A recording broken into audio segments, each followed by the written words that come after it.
নমস্কার বন্ধুরা, আমি অনামিকা চলে এসেছি আমার চ্যানেল তোমাদের এনাকে নিয়ে। আজকে আমি তোমাদের টিউটোরিয়াল ক্লাস রাখতে চলেছি। তো যারা ভিডিওটা আগে গত ভিডিওগুলো দেখোনি নাচের, তারা অবশ্যই দেখে নিও। আর আজকে আমি যে টিউটোরিয়াল ভিডিওটা রাখছি সেটা একটা পার্ট 2। মানে আমি তোমাদের একটা বন্দনা শিখিয়েছিলাম, তো সেই গুরু বন্দনার আমি বলেছিলাম তোমাদেরকে হাত শিখিয়েছিলাম, কিন্তু আজকে আমি তোমাদের কাছে পা, সেটা হাত এবং পা একসঙ্গে শেখাবো। তো চলো দেরি না করে শুরু করে নেওয়া যাক। কিন্তু তার আগে তোমাদেরকে আমি একটাই অনুরোধ করব, যারা দেখোনি আমার ভিডিওটা একটু পূর্বে দেখে নিও, তাহলে তোমাদের বুঝতে সুবিধা হবে। কারণ প্রত্যেকটা জিনিসের একটা স্টেপ বাই স্টেপ শেখা উচিত। তো আমরা সব কিছু একসঙ্গে সব কিছু শিখতে পারি না, আমাদেরকে শিখতে হয় স্টেপ বাই স্টেপ। তো সেই ক্ষেত্রে আমরা ফার্স্টে আমরা এটা শিখে নিয়েছি আমরা গুরু বন্দনা হাত যেরকমভাবে করতে হয়।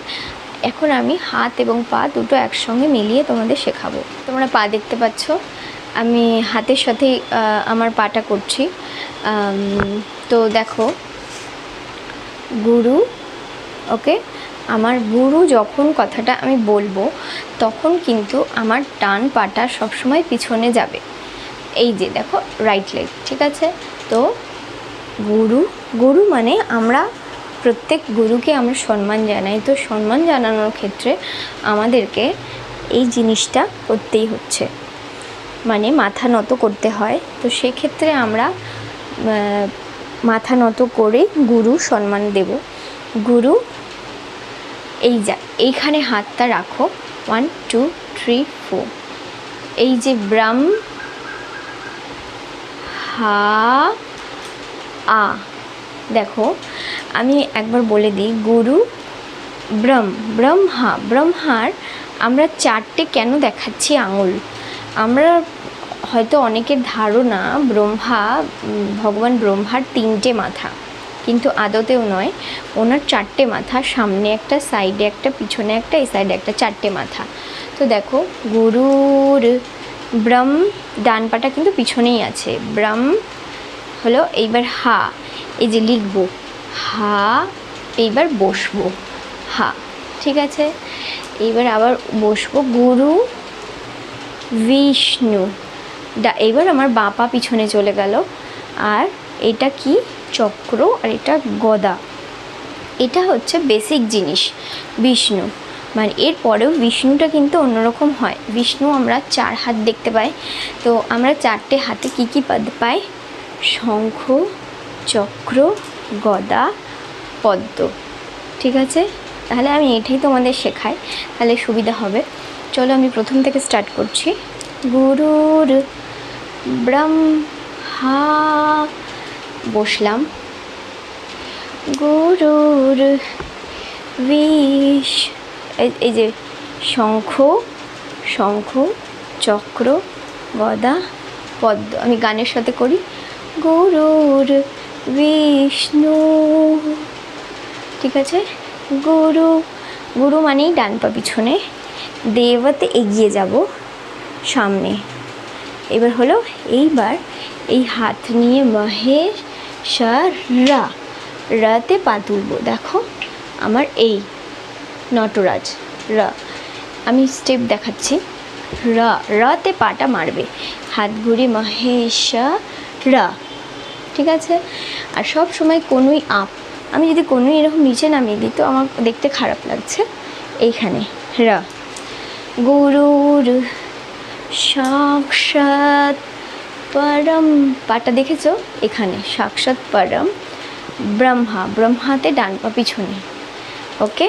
তস্मै শ্রী ই, ঠিক আছে? কি করলাম? ডান হাত, বাঁ হাত, ডান হাত, ই, গুরবে নমঃ, ডান পা পিছনে, এগেন বাঁ হাত, তস্मै শ্রী গুরবে, বাঁ হাত তুলবো, নমঃ। এবার ঘুরবো, তস্मै, আমার অ্যাকচুয়ালি এটা আছে বলে আমি ঘুরতে পারছি না, তস্मै শ্রী গুরবে নমঃ। ঠিক আছে, আমি এটাকে খুলে দিয়ে পুরো একবার তোমাদের ভালো করে দেখাচ্ছি।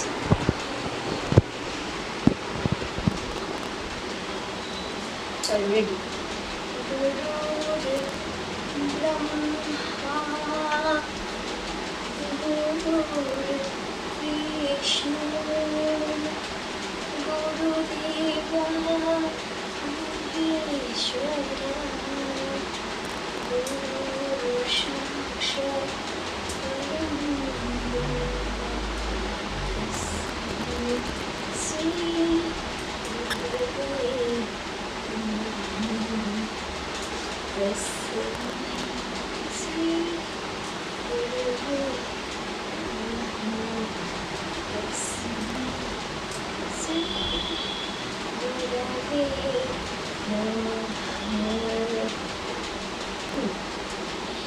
এইবার এটা হলো গুরু ব্রহ্মা গুরু বিষ্ণু, জাস্ট একটা পার্ট, এটা বেশ একটু বড় আছে। তো আমি এরপরে তোমাদের সেকেন্ড থার্ড পার্টটা শেখাবো, কিন্তু আজকে একটুকুই থাকবে। তো আমি আবার তোমাদের রিপিট করছি, কারণ হয়তো অনেকেই ব্যাপারটা বুঝতে পারছো না। দেখে নাও, গুরুতে সবসময় কী করেছে, ডান বা পিছনে থাকবে। গুরু ব্রহ্ম, লেখা মানে ব্রহ্মা নিজে লিখছে, ব্রহ্মা বসে যাও। গুরু বিষ্ণু, গুরু দেব মহেশ্বর, গুরু সাক্ষাৎ। কোনো কোমর দেবো না, জাস্ট স্ট্রেট, তার থেকে দাঁড়ানো হবে স্ট্রেট। সাক্ষাৎ ব্রহ্মা তস্मै পাটা এই তস্मै শ্রী এই। এবার বাঁ পাটাকে এগিয়ে দেবো, বাঁ পা বাঁ হাত, ডান হাত উপরে, গুরবে নমঃ। আবার 1 2 3 4 1 2, again 1 2 3, এগিয়ে গুরবে নমঃ। যাদের একটু তস্मै শ্রী বুঝতে অসুবিধা হচ্ছে, আমি তাদের জন্য একটা ছোট্ট করে শর্টকাট ইজি ওয়েতে দেখিয়ে দিচ্ছি। কিছু না, জাস্ট 3 বার আমাদের পয়েন্ট করে নিতে হবে, 3টে।